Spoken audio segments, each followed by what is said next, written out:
کچا کھو سے ہمارے نمائندے عتیق الرحمان کی رپورٹ کے مطابق تھانہ کچا کھو چوکی عاقل کی حدود میں اڈا چوکا پیٹ چوری کی دو بڑی وارداتیں پیش آئی۔ گزشتہ رات نامعلوم چوروں نے عمیر موبائلز اینڈ ایسیسریز کی دکان کی چھت توڑ کر اندر داخل ہو کر تقریباً 8 سے 9 لاکھ روپے مالیت کے موبائل فونز اور ایسیسریز چوری کر لی۔ چور رات کی تاریکی کا فائدہ اٹھاتے ہوئے پوری دکان کا صفایا کر کے بآسانی فرار ہو گئے۔ اسی رات دوسری واردات میں ڈیزل ایجنسی سے لاکھوں روپے مالیت کا ڈیزل بھی چوری کر لیا گیا۔ مسلسل چوریوں کے ان واقعات نے عوام اور تاجر برادری کو شدید تشویش دیا۔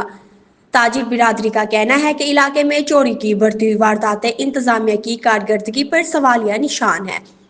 تاجروں نے ایس ایچ او کچا کھو، ڈی پی او خانیوال اور آئی جی پنجاب سے فوری نوٹس لینے، ملزمان کی گرفتاری اور لوٹا ہوا سامان برآمد کرنے کا مطالبہ کیا۔